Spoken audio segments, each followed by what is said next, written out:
Welcome to the Private Practice Startup Podcast, where we help ambitious private practitioners across the globe to brand themselves and grow their dream practices. We chat with successful private practitioners, business coaches, and marketing experts, bringing you tons of practice building ninja tips. Visit privatepracticestartup.com for awesome resources, attorney-approved private practice paperwork, and our signature marketing e-course. Here are your co-hosts, Dr. Kate Campbell and Katie Lemieux. Hey everybody, welcome back to another episode of the Private Practice Startup Podcast. And today is a very special day. We have two guests talking about one topic, and it is actually both of their third times on our podcast. So I'll announce them in just a second. I'll let the suspense wait a little bit. If you're a brand new listener to us, we want to say welcome to the Startup Nation family. And we're a family of giving gifts. So we have a gift for you. Head on over to privatepracticestartup.com, slide on over to the resources tab. And whether you like it or not, therapist, we have to do paperwork. I know, the dreaded paperwork, but we would like to give you one of our forms for free. And that is our customizable attorney-approved private practice HIPAA form. Go ahead and grab that and take advantage of anything else you'd like to see there. Also, if you are a loyal listener, we want to say welcome back. We hope that you guys joined us last week as we spoke with Amber Joyce and her success story of where she is now. And she's up to amazing things. Her story was so touching, so inspiring. Kate said she got goosebumps on goosebumps on goosebumps. So you definitely want to check out that podcast. Today, we welcome back the awesome and amazing, both awesome and amazing, Mike McAllowitz and Kasey Compton. And we are talking about the book, Fix This Next. And Mike's book, and then Kasey wrote a book called Fix This Next for Healthcare Providers. So Kasey already warned us about this podcast that her and Mike like to pick on each other and make fun of each other. So hopefully they will entertain us as well as you. So I'm setting the expectations really high. I feel like they need no introduction, but if you're new to us, they do need an introduction. So Kasey Compton is on a mission to help healthcare professionals find entrepreneurial confidence. She believes the unique training received for treating patients is very similar to the skills necessary to operate a successful business.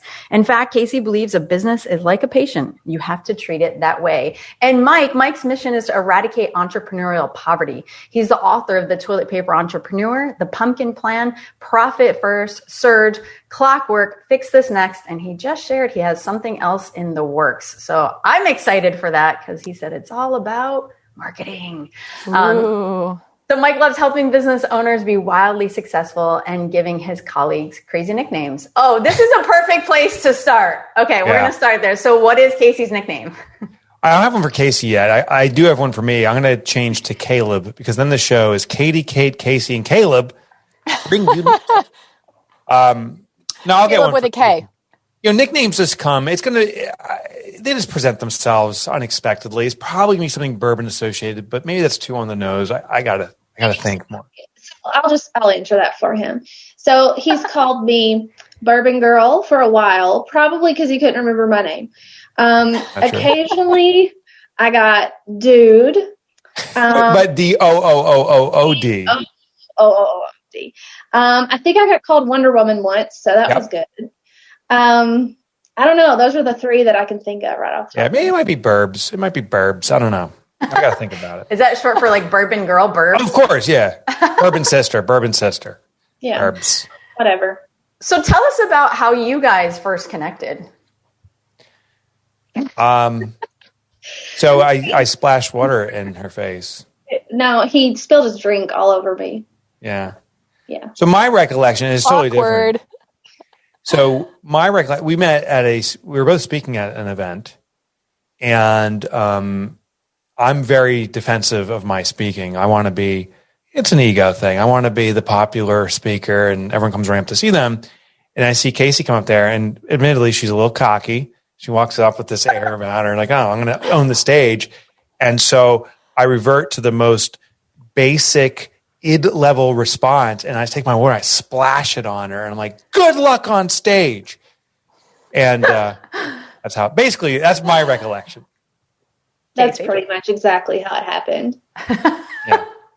Yeah, he was worried that you were going to outshine him, and so he... Yeah, and then of course I doused did. You. And the funny thing is she actually did, yeah. And she won the empathy of the audience because she's like, that jerk just splashed water on me. because he wants to outshine me. And they're like, oh, boo, get him off stage. And it was just a disaster. Well, and I was 9 months pregnant too. Yeah. So. To top it off. Yeah. Right. And she was drinking bourbon, just so everyone knows. That's why I told the audience. That's why my baby is so cute.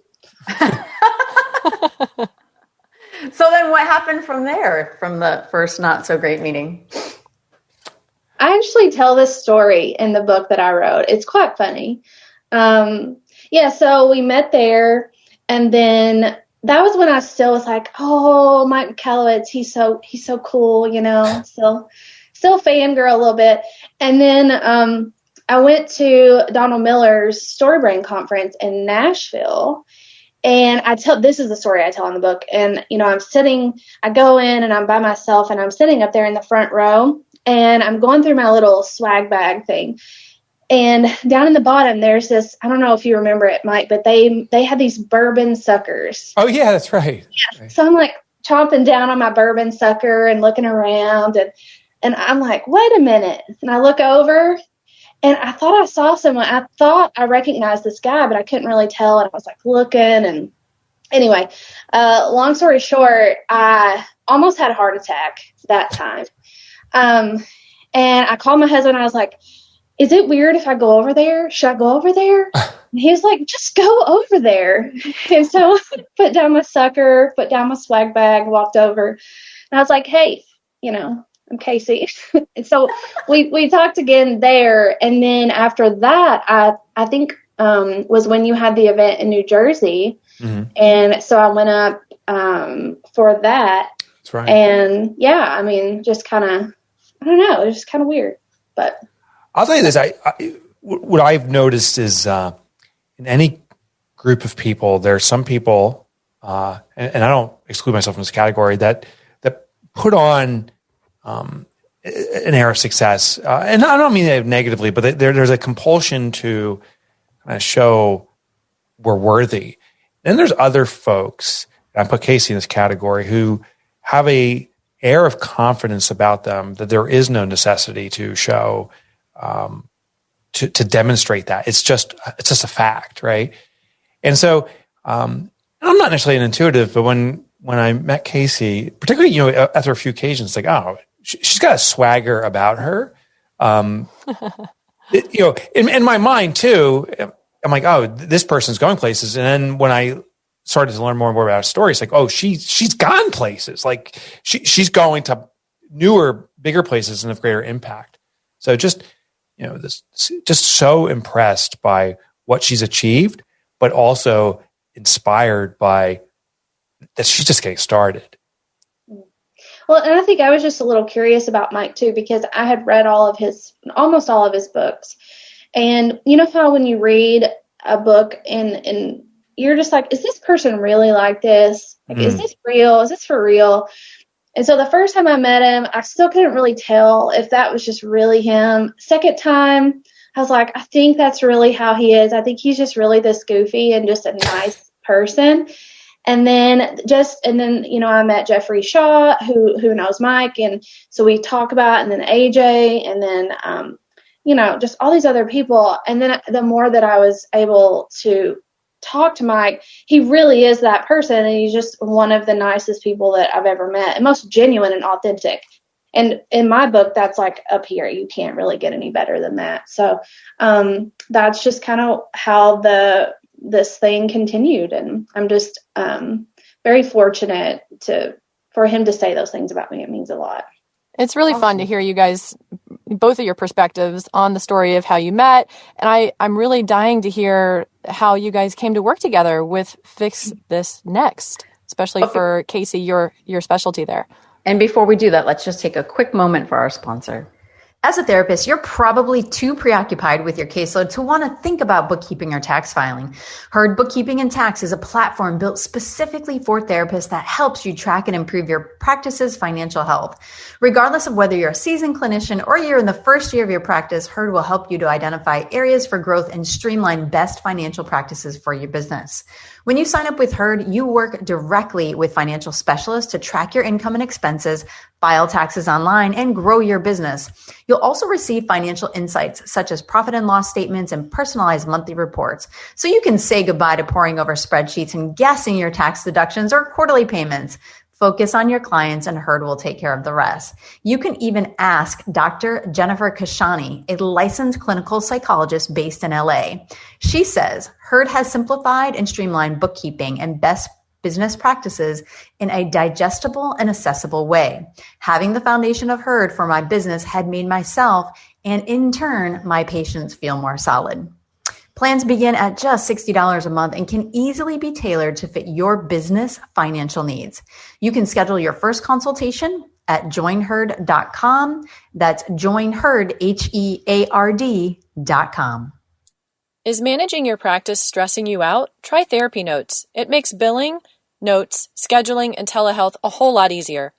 Check it out, and you will quickly see why it's rated the highest EHR on Trustpilot with over 1,000 verified customer reviews and an average customer rating of 4.9 or 5 stars. You'll notice a difference from the first day you sign up for the trial. They offer live phone support 7 days a week. So when you have questions, you can quickly reach someone who can help. You are never wasting time looking for answers. If you're coming from another EHR, they make the transition really easy. Therapy Notes will import your client's demographic data free of charge during your trial so you can get going right away. Use the promo code PPS to get your first 2 months for free, or try out Therapy Notes for free, no strings attached, including their very reliable telehealth platform. Make 2021 the best year yet with Therapy Notes. Yes, let's dive into Kate's question. You want to lead us out there? I'll start it. So, and I could get some of this a little backwards. I'm bad at tracking time, but I think, Mike, you launched the Fix This Next certification for the certified advisor thing, and I was curious about it because I saw where it was really built on Maslow's hierarchy of needs and that foundation. And being a healthcare provider, that's kind of like the foundational point of our training. That's like psychology 101 that we go through in school. And so I saw that and read some of the excerpts of the book. And then after meeting Mike, and then whenever I went to New Jersey for his little Mike's greatest hits, I don't know what it was. It was something. And I learned more about the book. I just left New Jersey. I remember sitting in the airport, and I think I emailed you actually while I was sitting in the airport, and I said, I want to write the derivative because it just clicked. And there were so many things, so many concepts about this book that I thought were spot on with healthcare professionals and how we needed to hear this probably just as much, if not way more than anybody else in this world. And that, for me, that's really what did it. And I walked away from that and, I just felt like it was right. Like it was just the right place to start for me, especially as an author and going into this new journey. What I find interesting about writing books, I have such a love for business, small business. And I write a book, and the most common form of resistance I hear, someone will read a book but not do it, and it usually starts off with, "I love your book, but," and then usually the but is filled with, "But it doesn't apply to my industry." Every business feels they're unique, and kind of like the human biology, we are all 99.995% the same. The DNA is similar, but because outwardly we look different, we're like, oh, we're radically different. We're not. Our business outwardly looks different. We think it's radically different. So I found to pierce that veil, but the most effective way is have the industry expert embrace it and represent it. And what Kasey did is she took the core concept and she didn't just present it in a new language, the language of healthcare providers and therapists and so forth. She enhanced the model to speak to their actual experiences. So she elevated it. And then it becomes so much more palatable. Then it's like, oh, this is speaking to me. The irony is any other industry who reads this book, Fix This Next for Healthcare Providers, will be served at a whole new level if they read it. Mm-hmm. The fear is, though, that the carpenter or the Uber driver or whomever won't read it because they'll say, well, I'm a different business. So this book is a radical step forward for healthcare providers, but for others too. I just know that the healthcare professionals are going to absorb this and benefit from it greatly. Can you guys talk a little bit about the key concepts of the book? What is it about so folks can understand? Well, maybe I'll start with this. I'll just start with the basics of the book, and then Kasey can say how she's elevated it. So the problem is that most entrepreneurs try to resolve everything in their business. They try to fix everything, and therefore they fix nothing. The common frustration point is, I do everything, but nothing's working. And this frustration keeps on building. The analogy I use is like a chain. If we had a chain between us and we're pulling it, and say there's 25 links, there's 25 core elements in Fix This Next we talk about. If there's 25 links between us, we can do whatever we want to try to make the chain break in a unique spot, wave it or yank it quickly or give some slack and pull it back. But the chain will break always in the same spot, which is the weakest link. The problem is we don't know what the weakest link is. And so to improve the strength of the chain, what we do is we fix all the links. We make everything stronger. But if you don't fix the right link, no matter what effort you make, it keeps on snapping. So the beautiful thing is the flip side. If we simply identify first what's the weakest link, bring strength to that, the entire strength of the chain has now been elevated to the next weakest link. And then we find that and we resolve that. So the sequence of how you fix that is very important. And our business is illustratively, but it's a sequence of events. There's all these different elements. They're linked together. And you can strengthen your services to a level that's elite. Someone would be foolish not to hire you. But if you don't have a sales process or a prospecting process in place, all that's for naught because your weakest link may be there. So the idea of the book is first find what needs to be fixed and then fix it. Don't fix everything, fix the right thing. Nice. And this is, Kasey, where you kind of talk about Maslow's hierarchy needs, because if you're not attending to first, obviously the basic needs, the rest doesn't really matter. Exactly. Yeah. So I took that concept, which is still woven throughout the entire book for healthcare providers. But I changed it a little bit because I think healthcare providers have a little bit, they have a couple needs that are different that did not necessarily fit on the BHN that's in Fix This Next. So modified those a tad and then really looked at it from two points. Was one, I'll just say this, therapists in particular, because I know them best, they work harder on their business and for their business than anyone I have ever met in my life. And you two know that because they will read every book, they will watch every webinar, like they just try so hard. And the biggest question I see is, where do I start? What do I do? Like there's so many things to do. What do I do? And that's exactly what Mike just said. They think they have to do it all, and they end up tired, frustrated. They're missing out on time with their family, their kids, moments that they're never going to get back. And that I just think that is a disgrace, and nobody should have to feel that way, and nobody should do that.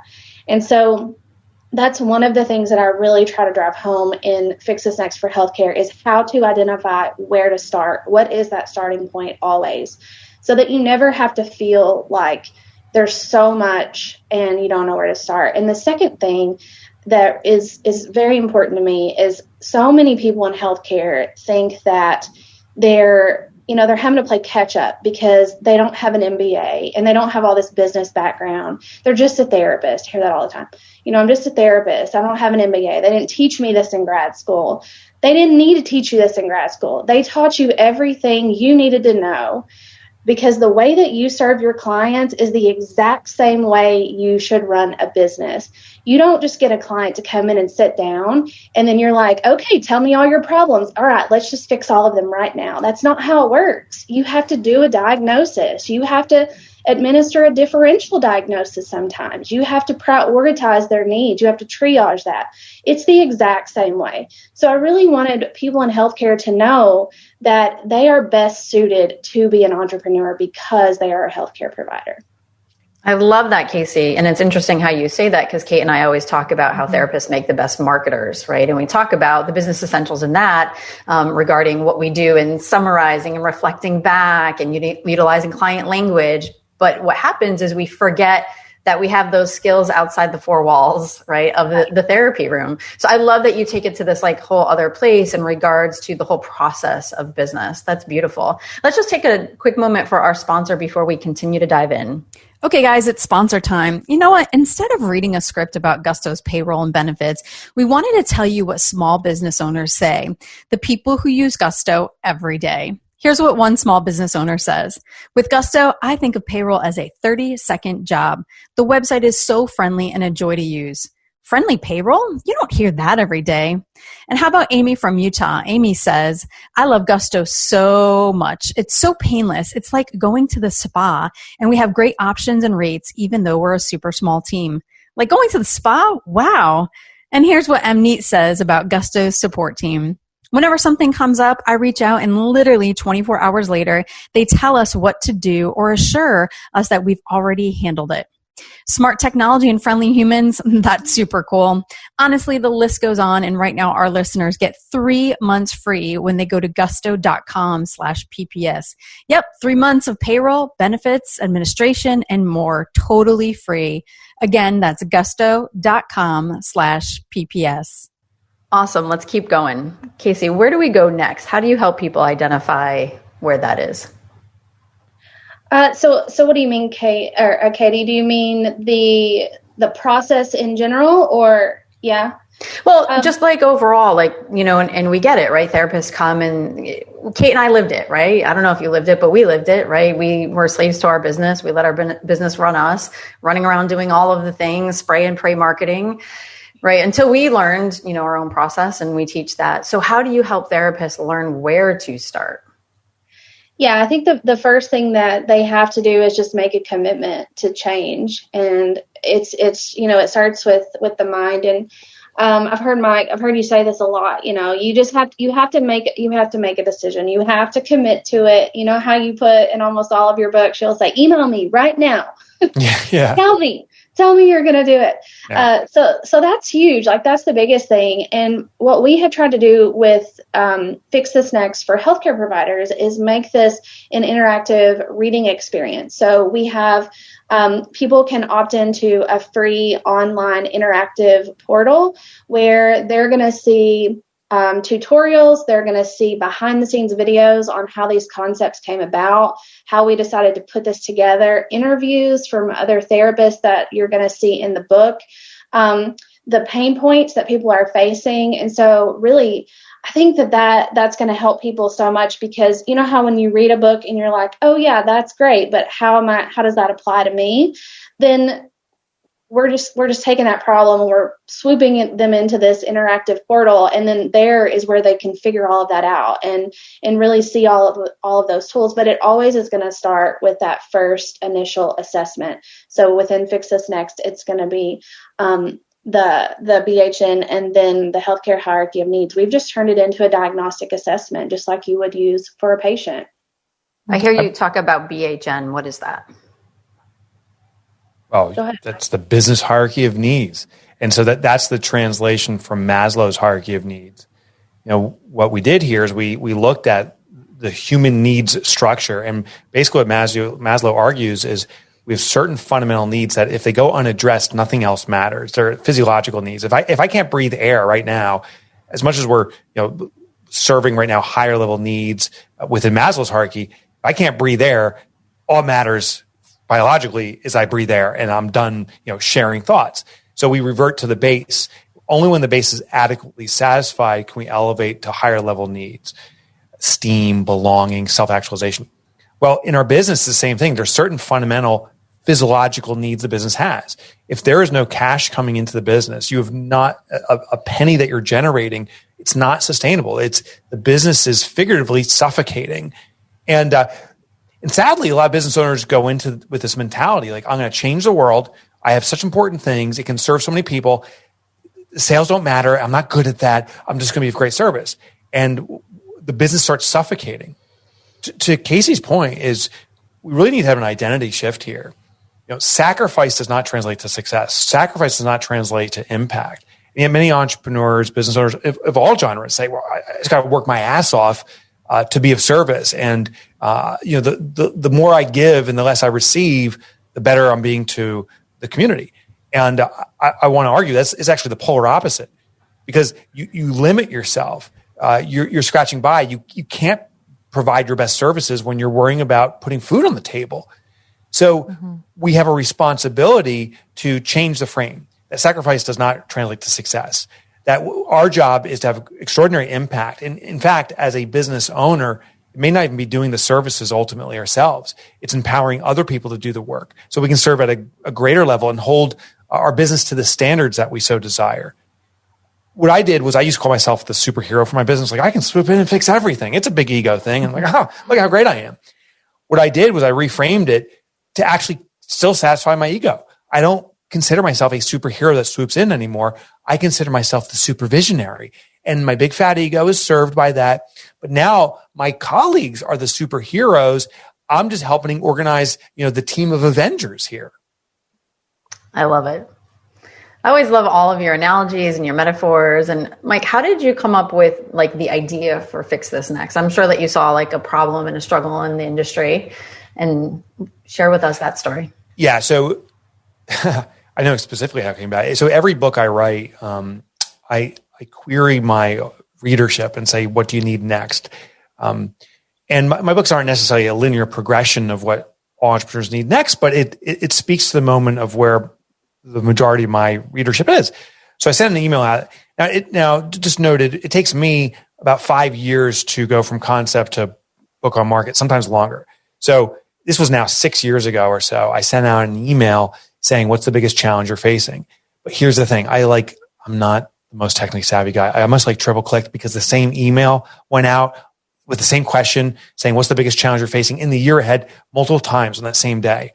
You probably got those too, where it's someone just blasts you by accident 10 times the same message.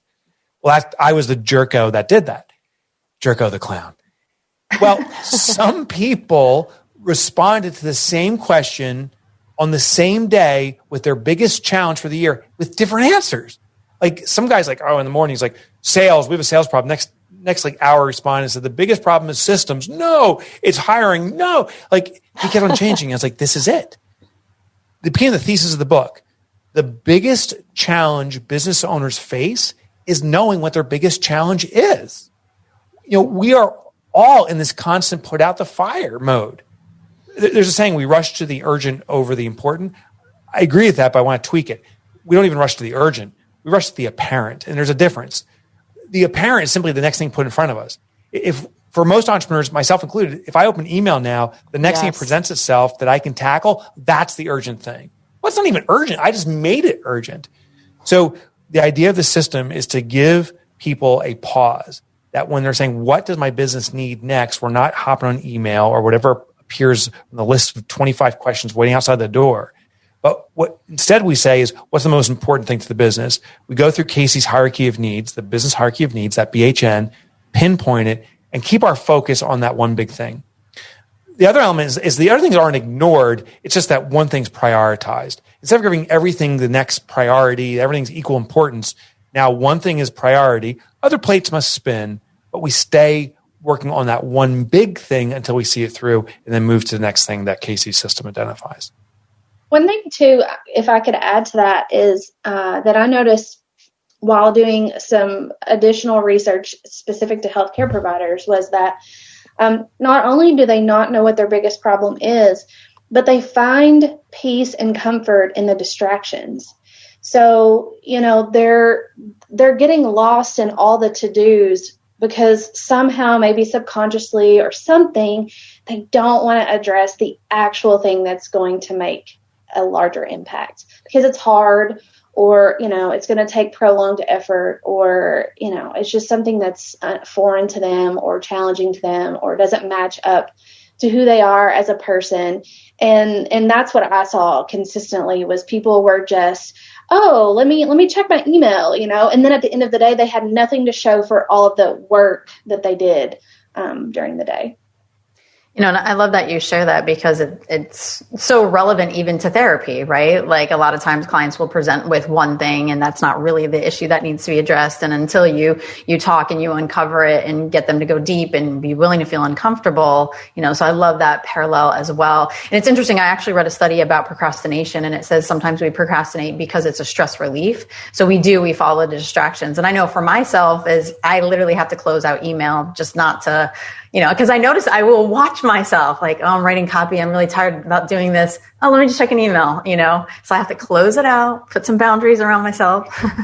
Yeah. We love to go and chase rabbits. That's our favorite thing to do. It's fun and they're so cute. We just bounce around all day long chasing rabbits and then wonder why in the world have we not got anything done? That's why. We call them squirrels. Yes. Look, there's a squirrel. Yeah, I guess it's a Kentucky thing or rabbits. I was Rabbits are cute too. I was talking with a guy named AJ Jacobs. You may not know the name. He's a popular author, and what he does is really interesting. He's the ultimate human guinea pig. He runs experiments on himself. His first book he came out with was called The Year I Lived Biblically, and he read through I think 3 or 4 versions of the Bible, documented 700 rules, and then tried to comply with it, which ended up being impossible. Well, he wrote another book called Drop Dead Healthy. And he studied, I think it was about 100 different books, but came up with, I think it was 150 rules for perfect health, which, by the way, if you follow all of them, it started a situation where he was putting his health at massive risk. But he said at the end of the day, his assessment was there's 5 or 6 just truths when it comes to health. Exercise is beneficial, get enough sleep. Like we know these. But the component where we struggle is the adherence to it, to the point that we get the shiny object. With Fix This Next, once you identify what you need to fix, it's a truth. It is what needs to be fixed. It's the adherence to it. And one thing I learned from AJ was that you devote he calls it to micro goals or micro successes. Just get chipping at it in a small way in the beginning, and it starts this momentum effect. With his health habit, like for exercise, for example, he says it wasn't the commitment saying, I'm going to work out at the gym 5 days a week that made the difference. He says it was, I'm going to put my gym sneakers on in the morning when I wake up. And that little element started building the momentum. The thing that happens with email, if we simply say, I'm just going to check email for a second, it starts this momentum into not a second, but potentially for hours. So once you identify your fix and Fix This Next for healthcare providers, the first thing is get that micro action, that micro win under your belt immediately towards serving that goal, and the likelihood of you then serving it, skyrockets. I love that you talk about exercise, Mike. It's so funny. I have an exact story like that. This was back in the days when Insanity came out. And Was that the one with like the spiked hair? No, it's Shaun T. Oh, I'm thinking of someone else. Yeah. Yeah. So, and I had always worked out. I always loved working out. Well, I should say love in quotes. But for some reason, for like months, I was like really exhausted and tired. I just didn't want to do it. So I would say to myself, all I have to do is turn on the video and put my workout clothes on, and I will sit on the coffee table and watch the video. That's all I'm going to do. And then eventually or whatever. But then I also made the people my friends, and I'd be like, hey, what's going on? Oh, you had a good weekend too? And we're like high-fiving and just like gamified it a little bit. I totally did that too. And I said, I'm not going to exercise. I'm just going to sit here with my workout clothes on. That is awesome. But then you started to work out, right? Exactly. Yeah, that's a big lesson, is to give yourself the permission not to see it to the conclusion, because that can be overwhelming, is just take the first step and that momentum builds. I love that story. Yeah. So I know we're kind of getting close to our time, but Kasey, I was wondering if you had maybe a little like a case study of a therapist that you helped that you could kind of show how this works a little bit. Oh yeah, there's lots. There's a lot of those. One of the things that I did within the book is it's broken up between content,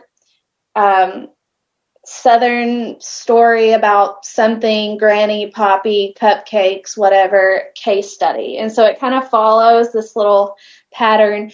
I guess we could talk about Ernestina, because Mike kind of knows Ernestina too. Yeah. So, somebody that is newer into practice and just this is the one thing that I love about Ernestina is she shows up. That girl shows up, even if she doesn't know what she's supposed to do, even if she doesn't know what she's doing, she shows up and she's like, I'm here, I'm going to try. And so with her, one of the things that she was struggling with was prospect attraction. She needed more leads. And so we were working on that, but she also had all these other things that she needed too. So she was trying to hire people. She was trying to do profit first. She was trying to do all these things. And so what was happening was all of the focus and energy that she really needed to fix this core need, she was splitting amongst all of these other needs. And so she wasn't seeing the kind of result that she really wanted to see. So when we just said, all right, it's okay, let's put all these on pause for a moment and let's focus on this prospect attraction need. And then that's where we went in and implemented some of the marketing strategies and all of that fun stuff. And I mean, it just like took off and it was amazing. So we were able to identify the need. Within the Fix This Next for Healthcare, the second component is the treatment plan. So we give your business a treatment plan and show you how it's just like that with the patient, exactly the same. So we did that with her. And then it also built in that accountability piece. So she was able to stick with it and watch and look at those metrics and look at those KPIs and know, all right, it's time to shift here or it's time to finagle this little thing. And before she knew it, she had like 12, 13 therapists. She had more clients that she could imagine. Yeah. It was crazy. And we were on a call. I mean, this probably happened in like 3-4 months, maybe. It wasn't even long. And she said, well, I'm interviewing another therapist today. And I was like, oh, really? How many do you have now? Like 3, 4? She's like, no, I think I have 9. She didn't even know. She didn't even know how many she had. And I was like, that's a win. When you don't even know how many therapists you have because you have so many clients, then I'll take that. But yeah, I follow Ernestina's story throughout the whole book. I follow Heather and Kathy, and there's a slew. I've got you all in the book too. You're in there. Really? What is that? You tell us. Yeah, it's about your startup nation. I mean, just for people who are looking to get started, they just need to show up, and I think that's a perfect place. Thank you. That's awesome. You guys are just amazing. I love chatting with the both of you. I mean, you're both brilliant, your minds, and you're both just so down to earth. Mike, you are my most read business author. I love all of your books. We're always recommending them. I got halfway through Fix This Next. And unfortunately, crazy enough, last year, I came up with a neck problem. I had degenerative disc. And so I haven't read for the entire year, except I just been listening to audio and stuff like that. So this podcast is definitely making me want to get back into that book and just take a little bit deeper dive in where I need to fix this next. Thank you. And Kasey, when does your book come out? July 19th. Woohoo! Oh, exciting. So I'll say July 19, 2021, just in case you guys are listening to this sometime in the future and it's March 2022 and you're like, oh, I'll just wait till July. It's already out. Yeah. So Kasey, I know you have a giveaway for our audience. What is that? Yeah, so we're going to give away the Fix This Next Quick Start Guide. So you just go to our website, it's KaseyCompton.com. There are 2 pages. There's a Fix This Next author page and then an offering page. Either one of those, you're going to get. We have a full-on 20-something page workbook that walks you through this whole process. You get all the explainer videos. Anything really you could ever want is right there.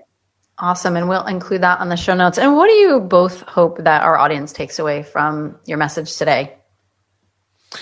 I hope they understand that there is a path for them that can result in the success that Ernestina's had. And it is more accessible than you think. The backstory for Ernestina is struggle, difficulty, not thinking she can do it. And then all of a sudden has this turning moment because she found the fix she needed. I just want people to know your fix is far closer than you can even imagine. Yeah. Can I just steal his? That's pretty much what I was saying. Ditto. You don't need to have an MBA to be a successful business owner. You just need to show up and learn from the people that have things out there and get support. And you just have to find your people and just show up. Awesome. Well, thank you both. And I hope that you guys join us next time as we talk with Jen Fredette all about marketing is a relationship. She's an amazing copywriter. She talks about Harry Potter. It's just a really cool podcast you guys are definitely not going to want to miss. I know I've been a little bit more quiet on this episode. I've just been soaking it all up. It's so great to have you both back on the podcast again for round 3. And Startup Nation, we hope you enjoyed today's episode. And we always love to hear from you. So let us know how it's going in your practice, how we can help. If there's a particular topic for a podcast that we haven't produced yet that you'd love to hear, we would love to know that. So we're always trying to create content that is specifically meeting your needs along the journey. And I just want to take a moment for our Startup Nation superhero shout out for today's episode. And this actually comes from Micheline Malouf. And Micheline says, Kate and Katie are such amazing people and they have great resources. The podcast is the best. And it was essential as I set up my own private practice that is now thriving. Thank you so much for being part of the journey. Thank you so much, Micheline. That's awesome. We really appreciate it. And if you guys haven't checked out Micheline, she's got an amazing social media presence. So definitely check her out. She's trending for sure. All right. Well, thank you all for listening, and we look forward to seeing you on the next podcast. In the meantime, stay inspired. Take care, everybody.